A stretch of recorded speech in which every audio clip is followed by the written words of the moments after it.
Welcome back to my channel. In today's video, I am reviewing another set of distress colored pencils. So I'm going to take out the same watercolor sketchbook that I've been using for the other two. And obviously, here's the other set that we are going to review.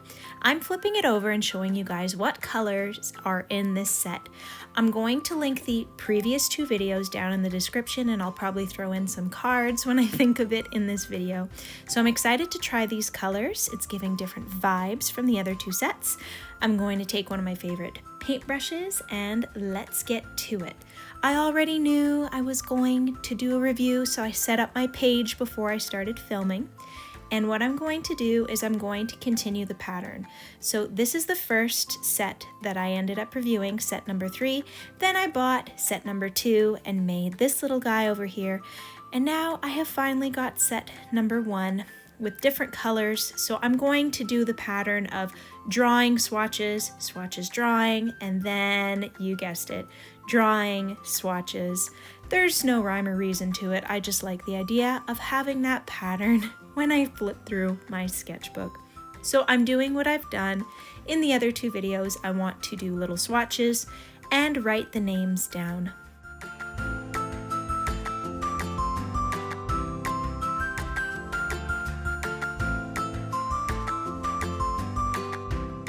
I have to say I really like the color range in set number 1, and I'm happy that there's a black and a white pencil in there.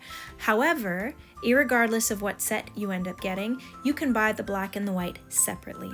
So over here, I'm going to do what I've done in my previous videos. I'm going to swatch out the colors because colors can show up completely different once you put them on the paper or once you activate them with water. And as you guys have noticed in previous videos or just in this one, when you put the color down, it's all scratchy, kind of like a wax crayon, but then once you wet it, it's really like watercolor. That's why I have said it before and I will say it again. These pencils are really like if a crayon and a colored pencil had a baby. Now, tell me in the comments where you grew up. What did you call it? Did you call it colored pencils or pencil crayons? I'm actually really curious. I've seen different things online, and I really think it's all relative to where you grew up.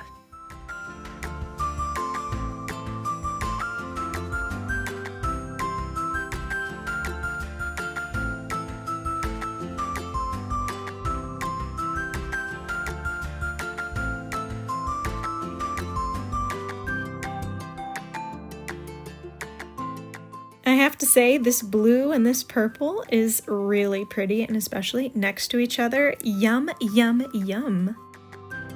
I'll talk more specifically about the colors in this set later, but I'm really happy with the black as well, because I can't tell you how many times I've swatched out blacks and been disappointed, but this is very pigmented and it's perfect for what I'm planning to use it for.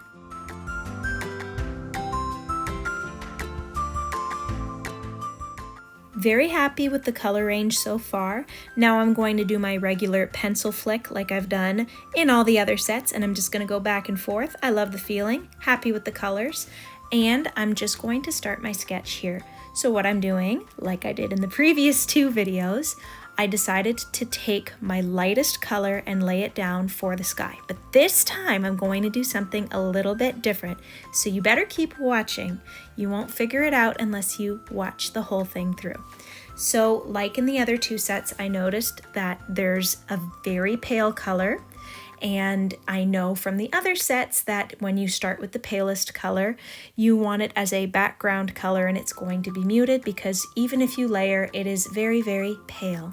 But all I had time to do was the sky before little man woke up from his nap. But that's fine. Later on in the day, I was able to get back to it, and it gave my sky a chance to dry off. So now everything is nice and dry, but do you guys see? Look how actually pale it is. But I'm planning to layer on that nice little teal color and the blue, and I'm actually going to make a forest. So the pale color is my background, And now I'm going to do a foreground, but this is the middle layer. So that's what I'm going to do.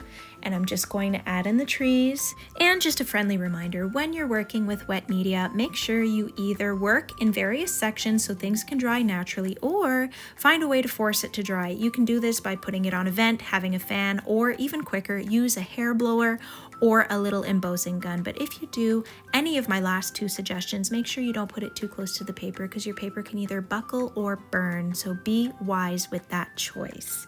So what I am doing here is I'm working on another section while I'm letting the top section dry so I don't overwork the paper or damage it. And I was really happy to work with this green because there's some yellow undertones to it. It's nice, it's bright, it's mossy, it's earthy, and it's not too green. I'm happy it's not a blue green. Love this color. It's perfect for that entire little forest illustrative look that I am going for. So now that my forest is dry and my forest floor is wet, it's time to go back and do the last layer in my foreground. So now I've done the background, the midground, and now I'm doing the foreground, which means the layer closest to us. So when you are working with multiple layers, giving the illusion of there being something in the background and something in the foreground, you want to work from light to dark, meaning that your darkest subject matter is closest to you.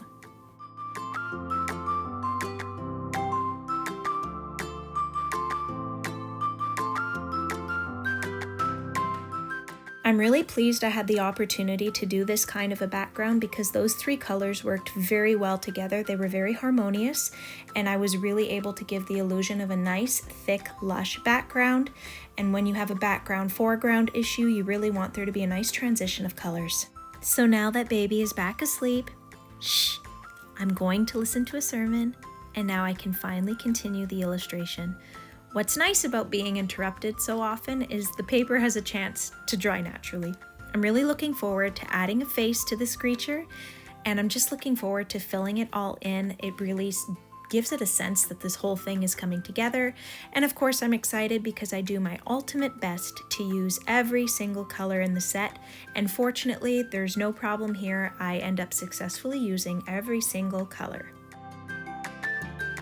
Since this art supply is very waxy and crayony, it really lends itself beautifully to do awesome fur texture, and I ended up going with animals for every single time I was swatching these because it lends itself really beautifully. I end up watering down a base layer and then putting the fur texture over. Now if I didn't do that, there'd be little white gaps everywhere, but I just find the texture is really fun and it really looks fuzzy. And it gives me the feels. It makes me feel like I'm in a little, I don't know, little kid's book.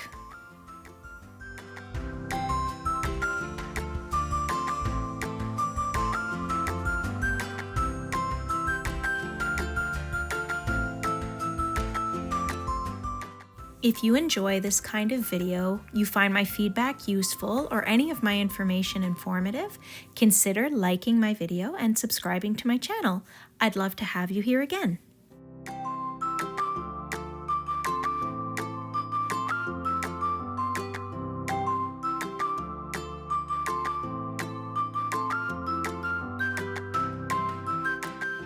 I've enjoyed the entire process, but I think giving this little guy a face was my absolute favorite part. The eyes and the nose. Like once I watered down the nose, it was just the best part. So what I'm doing now is I put some colors inside my little container because I want to make little flowery blobs, and I didn't want to draw them directly on. I just really wanted to lay in some paint on top, and that's something you can do when you have colored pencils. You can put it on another piece of paper and water it down, and that's simply what I did for the little flowers here. Okay, get ready for this. Bear in mind, these, these are really more mixed media art supplies, not really intended for the use that I'm using them for, but I'm still pleased with them anyways, but they're really more versatile than what I am using them for in my videos. So now I'm going to give some color feedback. As you guys can see, the white is nearly invisible unless it's on top of another color. I really like the teal and the pink a lot, even with them together. The yellow is super bright, and I believe it's the brightest in this set. I absolutely loved the green, and as I mentioned earlier, that blue and purple combination, I love, love, love. As you guys can see, that white is not really bright. It's perfectly fine for here in my sketchbook, but it's very pale. I'm very happy again with my background, but honestly, my favorite part is the rocks. They turned out really well. I did a lot of color mixing, and I like the texture. The little toadstool mushrooms are really cute, and I'm just happy that this set came with all these colors, and it lended itself to letting me be able to put this little combination. So what I'm showing you guys here is, as I've mentioned, they are a lot like wax crayons, and because of that, you guys can see there is a filler, and the filler is showing up, but it only shows at certain angles. So certain colors you can see the filler more than others, and we call this a bloom. And it's not the end of the world, especially if you're just doing art in your sketchbook. Lots of colored pencils do this as well, and it's not enough for me to be like really disgruntled. As you guys can see, these colors are absolutely beautiful. You can see the waxy bloom already on a lot of them on this set, but overall, it is a beautiful set, and that's why I'm doing the little finger flick again. And I'm very, very happy that I actually have 3 sets out of the 6, but I think I'm satisfied for now. I don't think I need any more. I just wanted to be fully honest and transparent. Now that baby's sleeping, shh, come listen.